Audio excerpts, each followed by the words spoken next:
Elles ont pour objectif de former les médecins du territoire. Je vous parle des 5e journées francophones d'urologie du Pacifique Sud, une rencontre entre professionnels de la région et de l'Hexagone, 3 jours de partage d'expériences, une occasion aussi pour faire le point sur les innovations et la recherche pour mieux soigner le cancer de la prostate, par exemple, une maladie qui touche chaque année une centaine de patients.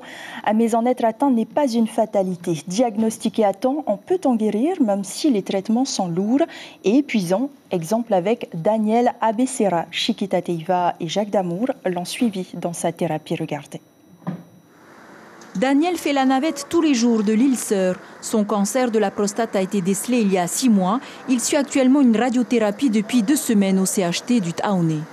Le plus difficile, c'est le trajet, parce que la radiothérapie, j'ai pas de séquelles, je sens rien. Qu'est-ce qui est vraiment dur au niveau du trajet? C'est pour 10 minutes de soins, tu pars à 8h15 de la maison et tu reviens à 12h30 de la maison. Comme lui, une 60aine de patients atteints d'un cancer sont pris en charge tous les jours en radiothérapie à raison d'une séance de 10 minutes chacun. Une fois qu'il est centré déjà sur ses points de tatouage, on revient ici, on fait des imageries, quelques radios pour s'assurer de son bon positionnement. S'il y a encore des décalages à faire, on les fait. Et une fois que tout est OK et que les radios sont parfaites, on lance le traitement. On va faire un traitement qui va s'écouler sur environ 2 mois, à raison d'une séance par jour, 5 jours par semaine, et sur une période donc de 8 semaines. Le cancer de la prostate, s'il est traité précocement, se guérit très bien avec un taux sans récidive de l'ordre de 70 à 90%. Lorsque Daniel a appris son cancer, il s'est très vite soigné. On ne sent absolument rien. Donc vous en êtes à votre 10e séance. Est-ce que vous ressentez quelque chose? Est-ce qu'il y a des effets secondaires? Aucun pour l'instant. Aucun. On m'a dit qu'il pouvait y en avoir à la longue, mais pour l'instant, je n'ai rien. Si ça peut aider et inciter les gens à se faire dépister, pourquoi pas. Le cancer de la prostate est l'un des plus courants chez les hommes de plus de 50 ans. Pour un dépistage précoce, il est recommandé de surveiller régulièrement son PSA, autrement dit l'antigène prostatique spécifique, auprès de son médecin généraliste. Et on en parle tout de suite avec notre invité, Thierry Lebré-Yorana. Merci d'être avec nous ce soir. Alors, le prostate reste le cancer le plus répandu chez l'homme et comme tout type de cancer, il faut se faire dépister. Quels sont les signes avant-coureurs de la maladie ? Alors, le problème dans le cancer de prostate, c'est qu'il est guérissable quand il est asymptomatique. C'est qu'il n'y a aucun symptôme.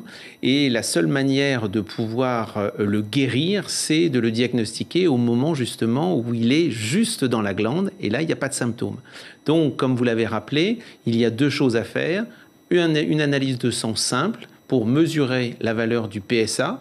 Et la deuxième chose, un examen clinique fait par un urologue, c'est-à-dire un toucher rectal, qui reste donc l'examen clé avec le dosage sanguin. Mais il y a quelques signes quand même qui peuvent mettre la puce à l'oreille du patient. Alors, oui, il y a des puces à l'oreille, comme vous dites, mais en général, quand le cancer de prostate devient symptomatique, on ne peut plus le guérir, on peut simplement diminuer l'évolution et ralentir un petit peu la maladie qui va devenir métastatique.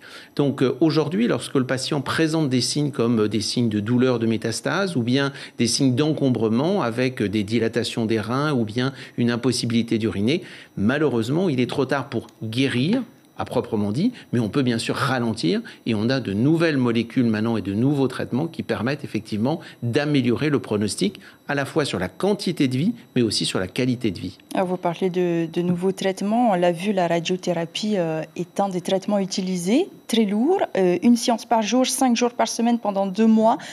Donc aujourd'hui, quels sont les traitements qui existent pour traiter la prostate? Alors le cancer de prostate se traite lorsque le cancer est dans la glande, se traite par 2 techniques essentielles. La chirurgie, qui reste en gros le traitement de référence et qui correspond sur le territoire national, en tous les cas en métropole, à 70% des traitements, et la radiothérapie qu'on associe à une hormonothérapie, c'est-à-dire que en plus des séances que vous avez très bien décrites dans le documentaire, il y a une hormonothérapie, c'est-à-dire qu'on baisse la testostérone avec bien sûr les effets secondaires qu'on connaît.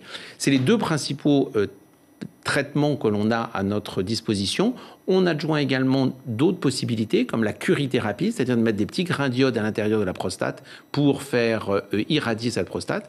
Et puis, un autre traitement qui est possible aussi, c'est le traitement par IFU. Je crois que vous n'en avez pas encore sur les Polynésiens, mais ça viendra. C'est les ondes focalisées de haute intensité. Mais la grande nouveauté aujourd'hui, c'est qu'on ne traite pas tous les cancers de prostate, car le cancer de prostate peut évoluer très lentement, laissant les chances d'être centenaire, avec un cancer qui va rester indolent.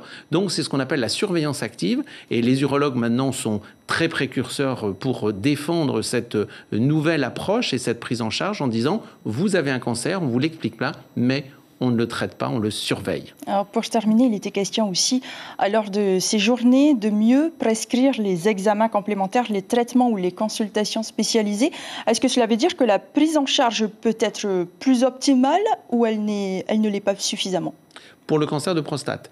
Pour le cancer de prostate, la prise en charge, elle est multidisciplinaire. C'est-à-dire qu'en plus de l'urologue qui reste le médecin référent pour effectivement mettre le patient dans les rails, mais on a besoin effectivement des radiothérapeutes lorsque c'est nécessaire, des oncologues médicaux lorsqu'il y a besoin de chimiothérapie, mais surtout à la base, le médecin généraliste qui reste le premier acteur lorsqu'il faut effectivement dépister, c'est-à-dire faire ce dosage du PSA et ce toucher rectal. Donc aujourd'hui, il faudrait plus de coordination entre les différents médecins.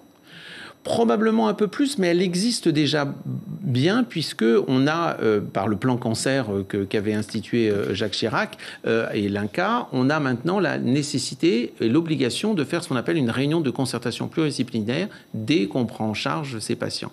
Mais c'est au moment de ces journées donc coordonnées, et on peut remercier le docteur Deray, c'est au cours de ces journées, toutes les spécialités sont représentées et on peut discuter effectivement de toute cette problématique. Merci beaucoup, professeur Thierry Lebré, d'avoir été avec nous ce soir et d'avoir apporté cet éclairage sur le cancer de la prostate. Les 5e journées francophones d'urologie du Pacifique Sud s'achèvent ce soir. L'information en continu sur Polynésie la première, Internet et réseaux sociaux.